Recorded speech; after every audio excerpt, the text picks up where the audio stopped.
pessoal! Sejam bem-vindos ao podcast Papo das Doutoras. O podcast que simplifica o direito para você. Hoje vai ser um papo muito descontraído, muito animado, para falar justamente sobre as novidades da semana, que dia 15 o Brasil foi surpreendido com a notícia... Muito triste para os consumidores, né? Que tem uma perspectiva de viajar com, pelo menos os amazonenses que pagam tarifas altíssimas, né? Numa passagem aérea, eles aproveitaram, né? Aproveitaram bastante. 1, 2, 3 milhas. Justamente, o pacote promo foi encerrado. E aí deixou muito consumidor na mão, porque naquela semana tinha muita gente que ia viajar, eu tenho certeza disso. E já tinha hotel pago, carro pago, hospedagem, perspectivas, reserva de restaurante, viagem de casamento. Eu vi casamento sendo cancelado por conta disso. Sério? Esse daí eu não vi. Eu vi um casamento. Vou te começar contando, eita, que a gente já entra com a fofoca. Foi no TikTok. Eu tava rolando TikTok e aí eu vi. Meu casamento foi cancelado por conta do pacote promo do 1, 2, 3 milhas. Aí por quê? Porque iam 100 e tantos convidados, 126 convidados, ela falou. Eita, como memória melhorou. 126 convidados iam para o casamento lá em Maceió no final do ano, lá em novembro. E aí, a maioria comprou o pacote promo. Eles eram do Sul e iam para Maceió casar na praia e tal. Sabe aqueles casamentos que todo mundo fica num hotel só? Uhum. Aí tem o pré-wedding, não sei de quantos dias, aí tem o casamento, aí depois a galera... Enfim... curte mesmo, né? E aí ela disse que teve que cancelar o casamento dela. Então, assim, são diversos casos, né, que nós temos aí por conta do cancelamento do pacote promo. E o que a doutora Hanna tem a dizer? Bastante, né, amiga? Vai falando, que eu já cansei aqui de falar. Tá, amiga, vamos fazer um bate-papo, né, para ficar mais descontraído. Sim. Eu acho que a gente precisa explicar primeiro para quem está assistindo a gente o que é o dano material, que é o que sofre quando você compra um produto ou pede um serviço e não recebe pelo que você pagou, e o dano moral. Quer explicar qual parte? Vamos lá. Ai, olha só, até onde eu sei, tem um artigo 35 do CDC que fala que se o vendedor se recusar a ofertar o produto, né, ele tem que cumprir uma série de alternativas. Ele não pode simplesmente fazer o que 1, 2, 3 milhas fez. Porque o que ela fez? Ela simplesmente pegou os consumidores de surpresa, né? Ela chegou ali e falou, deixou todo mundo com um voucher no aplicativo e acabou, não foi isso? E eu estava dando uma pesquisada... os sites que eu fui me informar, esse voucher não é uma nova passagem. É um valor de restituição que pode ser parcelado no assim? pagamento. Eu não entendi, como assim? Não é uma nova passagem. Pelo que eu entendi, era assim, eles deixavam um crédito lá na conta da pessoa e a pessoa... Que eles vão restituir o valor do pagamento da pessoa. Eles mesmo? não vão te dar uma nova passagem uma data posterior. Se tu pagou... Era 199, né, as passagens? Não, tipo assim, tinha de 199. Tinha, por exemplo, uma passagem em Manaus-Brasília tá R$2.000 e de volta. Aí eles faziam o pacote promo de 790. Aí a pessoa compraria o pacote promo, entendeu? Porque tinha que ter aquela flexibilidade de um dia antes, um dia depois. Era assim que funcionava o pacote. Aí até onde eu entendi, eles deixavam o voucher, tipo assim, o valor... ali, só que você não podia fazer em dinheiro, você tinha que usar esse valor para comprar outras passagens dentro da plataforma deles. Só que o preço de uma passagem, como a gente acabou de comentar, é altíssimo, né? Então, nunca ia fechar a conta, a pessoa não tem como comprar outra passagem com o valor que ela pagou.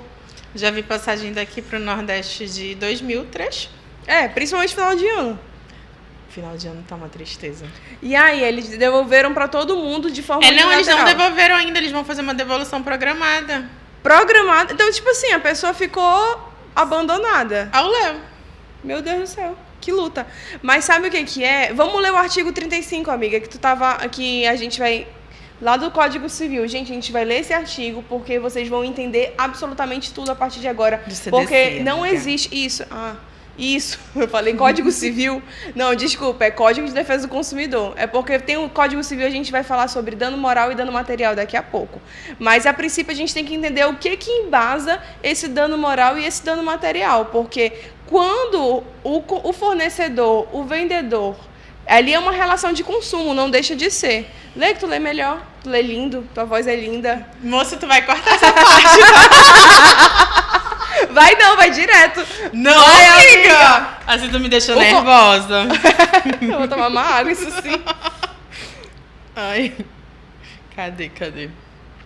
Tá, então eu tava falando o seguinte, volta pra mim. Volta pra ela. Artigo 35 do Código de Defesa do Consumidor. Se o fornecedor de produtos ou serviços recusar o cumprimento à oferta, a apresentação ou publicidade, o consumidor poderá alternativamente e à sua livre escolha exigir o cumprimento forçado da obrigação nos termos da oferta apresentada. 2. Aceitar o produto. Ai, 2, eu falei 2, que péssimo isso, é inciso segundo, gente! Aceitar outro produto ou prestação de serviços equivalente. Inciso terceiro, rescindir o contrato com direito à restituição de quantia eventualmente antecipada, monetariamente atualizada e perdas e danos.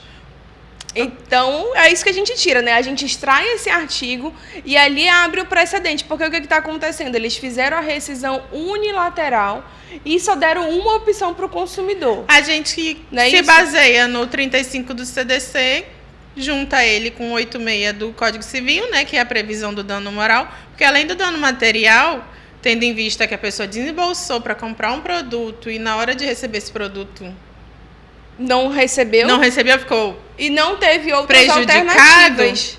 A gente ainda tem a questão do abalo psicológico, a negligência do fornecedor, os gastos quando a pessoa já pagou hotel, já alugou carro, faz calção de várias situações. Justamente. E tem toda essa questão, né, que tem que ser avaliada. Então é isso.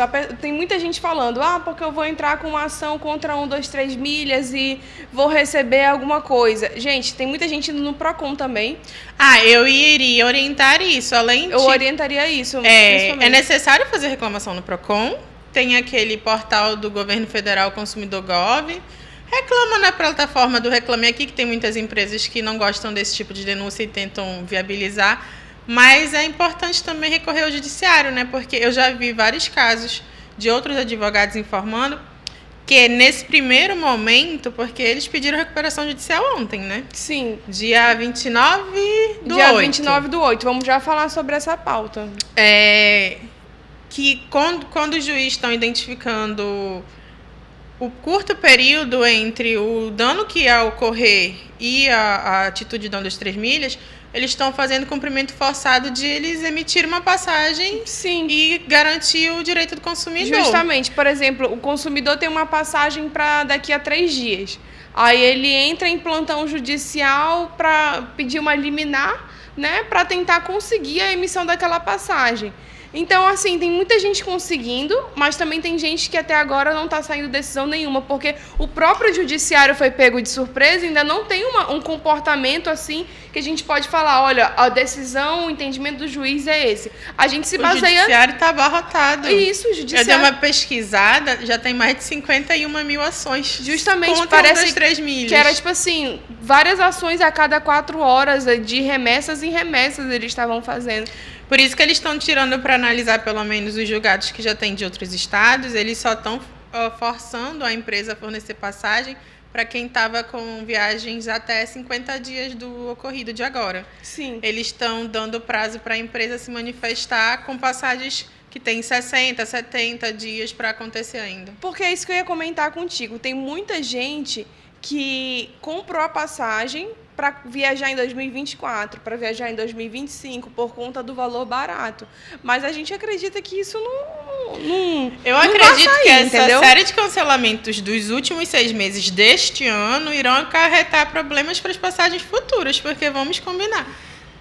Eles pediram uma recuperação judicial, eu não sei ao certo o valor da dívida, mas é mais de 2 bilhões. É 2 bilhões e 800 e alguma coisa. Eu li o processo todo... a juntada de documentos, a peça inicial que eles fizeram de pedido de recuperação judicial. Mas o que o consumidor, como a gente está falando aqui, para o consumidor entender, se você comprou uma passagem na 123 milhas e foi prejudicado com isso, recomendamos, primeiro, ir no Procon, né, fazer a denúncia. Segundo, procurar um advogado, procure um advogado, porque dependendo do quão urgente era a sua passagem, alguns juízes estão determinando a emissão dessas passagens. Porque o advogado, o que ele faz? Ele vai se basear na lei, porque tem um artigo 35 que o fornecedor ele não pode rescindir unilateralmente isso e simplesmente ficar por isso mesmo, não. Ele tem que ofertar alternativas. E essas alternativas, ó, eles fizeram assim, vou dar em voucher, apenas em voucher. E aí não, ele podia ofertar, olha, vou devolver seu dinheiro atualizado, como diz a lei, ou então vou emitir uma passagem, ofertar outro produto, vamos fazer de tal forma. Eles fizeram o quê? Eles justamente atualizaram todo mundo, né, e puseram, justamente, e tu me falou logo no início que nem todo mundo recebeu o voucher ainda. Então deve ser por isso que o meu pai, que tinha as passagens dele, da mamãe, da Micaela, para novembro, não tem notícia nenhuma, parece normal lá Eles não entraram em contato com todos os consumidores. Ele entra no cadastro dele e aparece tudo normal, como assim, emitir passagem, mas eu acredito que nunca vai ser emitido.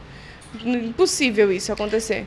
Aí, o que a gente pode fazer para esclarecer as pessoas agora nesse primeiro momento? É orientar, né? Documentar tudo. Fazer reclamação no PROCON, fazer reclamação no consumidor.gov, procurar um advogado de sua confiança. Só que a gente precisa alertar, né? Que vai entrar na parte que tu gosta, amiga. Eu só gosto dessas partes. Como gosto de falar de fez o pedido de recuperação judicial, pode ser que essa sua demanda que seja ajuizada agora demore um pouco mais do que você gostaria. Aí, vamos explicar, amiga. Explica aí para o consumidor o que é a recuperação judicial e o que isso impacta nele e como funciona esse processo. Por exemplo, lá no escritório, algumas pessoas vieram falar comigo tentando fazer a ação. Quando chegou na minha mesa a notícia que saiu o pedido de recuperação judicial, eu já entrei em contato com essas pessoas e falei, olha, infelizmente, como meu escritório não é 100% consumidor, né? Eu dou mais imobiliário e empresa, então eu não vou correr o risco de fazer atuação. Porque geralmente eu faço consumidor para quem já é da minha confiança, do meu ciclo. Não é como o teu escritório, que o teu escritório é bastante consumerista, bastante cível, bastante demanda, né? Cada um tem sua forma de atuar diferente, nosso jeitinho. Cada um tem seu nicho. Cada um tem seu nicho. E aí o que acontece? O que é a recuperação judicial? A recuperação judicial, muita gente não está entendendo, quer processar de todo jeito. Pode valer a pena porque ainda não foi aceito o pedido, né? Mas a recuperação judicial nada mais é do que uma tentativa de fazer com que aquela empresa não vá à falência. Então é um meio que a nossa lei permite de que a empresa peça uma ajuda para respirar, um fôlego. E o que a 123 Milha entrou com esse pedido? Ela entrou com um pedido justamente alegando que as pessoas que compraram o pacote promo não eram habitualmente clientes da 123 Milhas. E sim, era uma tentativa de captar novos clientes, novos nichos, e aí, se a pessoa comprasse a passagem mais barata, reservaria o hotel com eles e o aluguel de carro com eles, e assim eles compensariam o desconto na passagem. E não foi o que aconteceu. As pessoas simplesmente só compravam as passagens e aí eles não conseguiram controlar a demanda. Essa é a única justificativa deles. E te escutando agora, eu começo a pensar um pouquinho. Era meio que um esquema de pirâmide, né? Não quero acusar ninguém, mas é complicado, porque você oferece um produto no seu site imaginando que na cabeça daquele consumidor ele ia comprar o hotel e o carro com ele. Gente, quando eu vou viajar, eu vou alugar um carro, eu penso logo o quê? Vou na Localiza, eu vou na Movida. Ou se eu vou pra a cidade que eu já conheço, eu falo com uma amiga minha, ei, me aluga teu carro que tu não usa, sabe? Então, assim, eu nunca pensei, vou na 123 Milhas, alugar meu carro, alugar um hotel. Não, a gente pensa o quê? Em passagem. Sim. Milha é passagem, na cabeça do consumidor. Até porque o forte das propagandas deles eram as promoções de passagem. Sim, e nos aeroportos, enorme aqui. Eu cheguei agora recente, tu viajou recente também. É enorme, é incrível o tanto que eles gastam de dinheiro com propaganda. Sim. E justamente de passagem. Visite fulano, visite ciclano. Então, assim, eles usaram esse pretexto de que eles criaram um pacote para atingir um outro nicho de consumidor que não é o consumidor deles, porque o consumidor deles, na ideia deles, é aquele consumidor que compra em milha, que compra passagem, que compra o pacote. Então, para atingir um novo nicho, aumentar as vendas, porém, sob perspectiva de comprar hotel e carro. Enfim, Essa é a situação deles. Aí eles vão no processo exaustivo, as longas páginas lá, e vão falando sobre todos, por que eles têm que entrar em recuperação judicial. Eles mostram as provas, mostram as dívidas, que não tem condição de pagar fornecedor. Então, voltando sobre o que é a recuperação judicial. Se for deferido, eles vão ter 180 dias, tudo suspenso, sem poder pagar ninguém, entendeu? Por lei. São 180 dias que a justiça dá para que a pessoa não pague suas dívidas, que não pague os seus credores. Que, se não me engano, podem ser prorrogados, não? Podem ser prorrogados, entendeu? E não diz assim na lei o tanto de vezes que pode ser prorrogado. Isso daí vai ser prorrogado. Eles têm 180 dias, teoricamente, para apresentar o plano de recuperação judicial. Então, eu digo assim, tem muita gente me falando assim, veio me retrucar. Mas eles vão pegar uma liminar, só 180 dias vai acabar. Não, gente. Quando o juiz dá a liminar, é para dar um alívio de 180 dias para eles apresentarem o plano de recuperação judicial. Recuperação judicial é um processo longo, extenso, exaustivo, cansativo. Então, assim... Que, a priori, me corrija se eu estiver errada, no plano de recuperação judicial, as prioridades são dívidas trabalhistas. Sim. E os fornecedores mais urgentes. Sim. Os consumidores que já tiverem ganho algum dano em cima de ações consumeristas vão ficando ali no aguardo. Isso mesmo. Vou dar um exemplo para vocês. Você entrou com a sua ação da 123 milhas antes de saber da recuperação judicial. Ainda não foi deferido, tá? Hoje é dia 30 de agosto, a gente ainda não sabe de nenhum deferimento da recuperação. Mas se sair a liminar, lá no TJ de Belo Horizonte, né?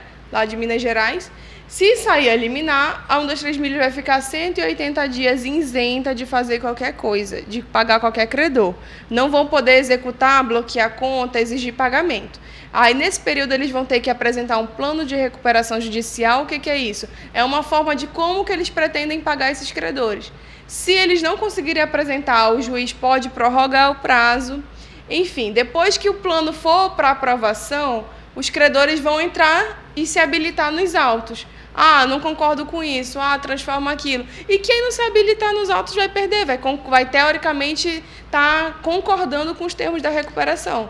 Porque... E, cara, são termos absurdos. Eu não sei como é que vai ser o plano deles, mas geralmente são termos absurdos. Tipo assim, dá 90% de desconto para o consumidor, e aí o consumidor só recebe 10% do que pagou, daqui a 40 anos, 50 anos, sei lá. Tô brincando, mas é só 40. Agora sobre 40 anos também não, amiga. Não. Mas é mais ou menos isso. Eu peguei um caso de um apartamento que a construtora faliu, e aí o cara tinha pago R$73 mil. O processo demorou 10 anos, saiu agora, assinamos a minuta, eu ajudei o cliente a assinar a minuta, e a proposta que ele teve que escolher, aparecem várias propostas, né? A proposta que ele escolheu foi receber R$20 mil divididos em 15 anos. Então, todo ano ele vai receber um pouquinho do dinheiro. E é assim que é a recuperação judicial, entendeu? Não é fácil. Então, quem tem... vai me devolver em voucher. Vai me devolver em não sei o quê. Enquanto a recuperação judicial não saiu, fica à vontade, faz tua ação. Mas depois que sair, eu vou sugerir desde já fazer acordo. Infelizmente, né? E eu imagino que, dependendo da circunstância, né? Ainda vem o pedido de falência por aí. Porque o valor da dívida é altíssimo. Eu lembro que a Oi estava em recuperação judicial. Até fiz uma ação para o meu marido, Saulo Júnior, corações. Que ele teve um problema da empresa dele com a Oi Telefonia Móvel, aí eu fiz a ação dele. Aí, de vez em quando, ele se lembra, ele fala, mas eu não recebi nada, não sei o que. Eu falei, recebeu sim, a gente ganhou 2 chips. Ele liga à vontade, é isso? Porque tava na recuperação judicial na época, eles já saíram, né, mas... Quando a Oi estava em recuperação judicial, a gente ou fazia acordo ou não recebia nada. Eu recebi 2 chips, tudo certo. Pelo menos liga ilimitado. Liga ilimitado. Funcionou 2 anos, já parou de funcionar, tá? É antigo esse processo. Gente, se fosse eu tinha ficado lá pendurada no telefone horrores para compensar essa frustração. Pelo menos eles tiraram a negativação indevida. Foi uma negativação indevida, colocaram o nome nos órgãos de protesto sem Tem direito, né? Ele não tava devendo. Meu marido é um homem íntegro, não deve. Não é verdade. Não, amiga, porque tu é engraçada. Não, assim, mas a gente tem que desconstruir aqui, senão fica muito sério. Aquele juridiquês pesado, e a pessoa fica... Ai, tô assistindo e sei lá. Enfim, próximos assuntos. Fala das tuas clientes da 1, 2, 3 milhas. Amiga, eu tendo ciência do pedido de recuperação, eu já não animei muito meus clientes, não. Mas tem advogados que querem dar a entrada, então... Cara, eu vi uma galera fazendo post, né? Uhum. Eu vi uma galera, que não sei o que, e usando a logo da 1, 2, 3 milhas e postando no Instagram.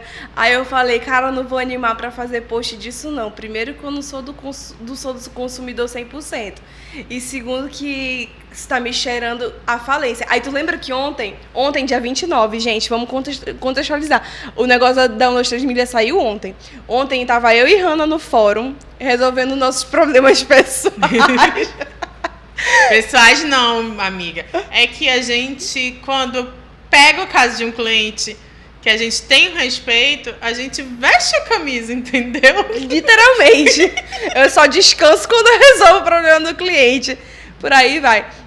Não que não role esforço com todos os clientes, rola. Mas é que tem alguns clientes que, como já são clientes há muito tempo... Tem um carinho especial, né, amiga? É verdade, tem um carinho muito especial. É como se fosse da família. Aí a gente descendo o elevador do fórum, né? Aí descendo o elevador do fórum, eu olhei pra ela assim e falei, amiga, tu não acha... Tu tem certeza que essa 1, 2, 3 milhas já tá com um plano de recuperação prontinho? Eu acho que quando eles inventaram isso de cancelar a passagem de todo mundo, ele já tava com a ação pronta. Eu não falei isso pra ti. Falou e eu virei disso. Eles vão já pedir recuperação judicial. Aí, acho que deu meia hora. Chegou no escritório, a gente chegou no escritório, foi almoçar, chegou no escritório. Aí quando eu olho o grupo, eu falei, caramba, olha aqui, ó. A ação direitinho, protocolada. Aí a gente ficou, tá vendo? Mano, eles fizeram isso já sabendo que iam entrar em recuperação, porque teve a demissão em massa antes disso. Sim. Então foi uma série de fatores. Eu li um site que diz que foi na média de 200 funcionários. É muita gente. É muita gente, muita família. 200 famílias. Cada funcionário, quantas pessoas que eles não alimentam, né? Sim. Por isso que eu acho que... Não sei, não. Eu acho que já foi premeditado. Tipo assim, a gente não tá conseguindo dar conta da demanda, vamos suspender isso aqui, deixar todo mundo no susto, vamos demitir a galera e depois a gente entra com a recuperação. Sabe? Meio que isso. Eu acho que já foi a ação já estava pronta, como a gente falou no elevador. Falando em aventuras, a doutora Hannah vai contar pra gente agora sobre mais uma aventura das doutoras ontem. O que, amiga? Nossa estreia no Centro de Detenção Provisória Masculino. Gente, por favor, não deixem de pagar pensão alimentícia. No Brasil, da cadeia. É verdade. Não, mas conta tudo. Não, amiga, mas eu acho que a gente advogado não há justiça. Tem que explicar o que acontece. Pode contar tudo. Aqui está na frente de vocês uma advogada consumerista, entendeu? Ela foi uma única vez na delegacia para ajudar um outro caso de pensão alimentícia. Ali do outro lado está uma advogada de direito empresarial. Muito longe do mundo dela. Muito distante, muito distante. Essas soluções. Eu acho que o mais distante que eu fico no meu mundo é quando eu vou no fórum trabalhista, assim, longe dos contratos, longe de tudo, assim. É o máximo de fora do meu nicho que eu vou, sabe? Sim. Aí, enfim, mas aí é o que acontece. A gente se aventurou ontem lá no centro de detenção. E aí eu meio que entendi mais ou menos o que passa na cabeça dos advogados criminalistas. Sem advogado não há justiça, como é que é o meme? Sem advogado não há justiça. Não é um meme, amiga, é uma frase. Mas é todo advogado antigo falar isso. Mas a gente tem que citar Sobral Pinto. Qual é a frase? A advocacia não é para covardes. Para covardes, entendeu? Entendi. Porque ontem a minha amiga tava meio tensa de entrar no presídio. Não, toda hora eu falava, eu não quero ir não. E eu dizia, amiga, vamos lá, vamos desbravar. Não, mas essa frase de advocacia não é para covardes é muito verdade. Porque... Advocacia não é uma profissão para covardes. Porque é o que acontece. Quem advoga no dia a dia na advocacia criminalista é pessoa extremamente corajosa, eu considero Sim, assim. tiro meu uma chapéu. pessoa que tem estômago, uma pessoa que tem força para peitar, às vezes por exemplo, para questionar o próprio Ministério Público, para abrir a voz quando tem alguma coisa errada. E até para falar quando tem alguma irregularidade no processo inicial. E eu acho que tem que ter muita coragem para falar, por exemplo, a advocacia criminal usa muito também a questão da falha no procedimento policial, nas ilegalidades do processo. Então tem que ter muita coragem para chegar para o juiz e falar, olha, isso aqui gera nulidade, isso aqui gera nulidade, isso aqui está errado. Então, assim, é uma advocacia que eu respeito bastante. A gente só tá bagunçando aqui porque foi nossa estreia, foi a primeira vez. Não é que seja bagunça, amiga, porque pra gente foi novidade, Isso, foi muita novidade. Então, assim, nesses anos todos advogando, a gente nunca nem chegou perto de um caso parecido. Então... Não, gente, eu adoro ir nos fóruns cíveis. Mário Versosa tem meu coração. Os outros fóruns também. O Elza Maria, que eu bato ponto lá toda semana. A gente tá lá toda semana. Então, assim, mas foi muito legal, a gente foi bem tratado, as prerrogativas funcionaram no local. E não vou entrar no mérito do cliente, porque, como todo advogado diz, meu cliente é inocente. E ele mas a gente não saiu da nossa área de atuação, porque como civilistas a gente resolveu o problema de uma prisão civil, que era pensão alimentícia, então tá tudo certo. Justamente, pensão alimentícia, prisão civil. Então, não saiu da nossa área de atuação, mas foi legal entrar nesse outro mundo, ver as advogadas criminalistas lá, acostumadas, conhecidas dos servidores, viu? Foi bem curioso, porque a gente não tem a experiência, né, então... O mais engraçado era a gente a caminho do fórum e a Hannah falando, pessoal, ser advogado na justiça... vai, fala, ontem tu tava cheia de frase. Hoje lógico, amiga, a gente ia fazer nossa estreia no presídio. Eu vou tirar foto. Mas foi bem curioso. Foi bem curioso, cara, foi muito legal. Enfim, gente... Eu já me encerrei de assunto. Gente, deixa eu olhar minha pauta. Não julguem a gente, tá? Não julguem a gente vai olhar a pauta aqui, tá? Pra saber se... Não, amiga, tô dizendo pra não julgarem porque a gente tava na nossa estreia. Te retrata aí com o pessoal, Rona. Não, amiga, não falei besteira não, pelo menos eu acho. Não se ofendam. Não, o pessoal tá no nosso coração. Quem é nosso telespectador sabe como é que a gente é. A gente fala descontraído mesmo, porque eu penso assim, né? Na advocacia a gente tem diversos problemas. Às vezes a gente tem problema até mesmo com o advogado da outra parte que não quer colaborar, que às vezes quer te humilhar, achar que é melhor que você. Então, assim, tem alguns colegas que não facilitam o nosso dia a dia, tem alguns clientes que não facilitam o nosso dia a dia, tem algumas circunstâncias pessoais, às vezes a gente não está bem, porque, nossa, como você falou logo no início, a gente veste a camisa do cliente. Então, por vestir a camisa do cliente, muitas vezes a gente leva aquele problema para a nossa cabeça. Então, assim, a gente está descontraindo aqui, porque se for levar tudo sério, tudo a rigor, tudo com palavras, com juridiquês, com palavras vai cultas, fugir do intuito do pod. O intuito do pod é tornar o direito mais descontraído e divertido. Falou tudo, isso mesmo. Vai fugir totalmente do intuito do podcast. E nosso podcast aqui é para que você entenda o que a gente está falando, para você entender mais ou menos como é que funciona a vida do advogado. Claro que a gente é sério, que eu sempre falo para o meu cliente o seguinte, quando eu estou atendendo, quando eu vou atender você, eu vou falar de uma forma que você entenda. Quando eu for falar com o juiz, eu vou falar de uma forma que o juiz entenda. Eu sempre falo isso, sabe? Porque... E a gente gosta de rir também, porque a gente é ser humano, somos seres humanos, entendeu? Nós somos seres humanos. O ser humano. Ai, a gente fez mais juntas, não viu isso? Ai, não, eu tô vendo aqui na nossa pauta e eu não tenho mais assunto pra agora, não. A gente já falou sobre o dano moral, dano material, artigo 35, o processo da 123 milha todinho. Ainda falei do babado do casamento da menina que eu nem conheço, que eu vi no TikTok. Se tu ainda tiver isso aí dá processo. Como assim?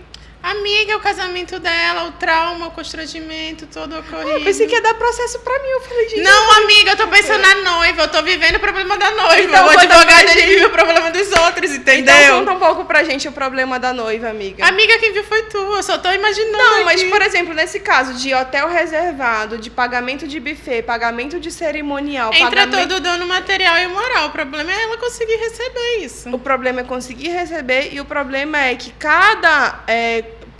passageiro comprou e um CPF diferente. Tem vai isso ter que ser também. ajuizado por passageiro. E ela vai pedir restituição, o hotel era do bolso dela? Para todos? Ela não chegou nesse detalhe, né? Mas se se for- fosse, né? Senão cada um ajuiza a sua ação. Sim.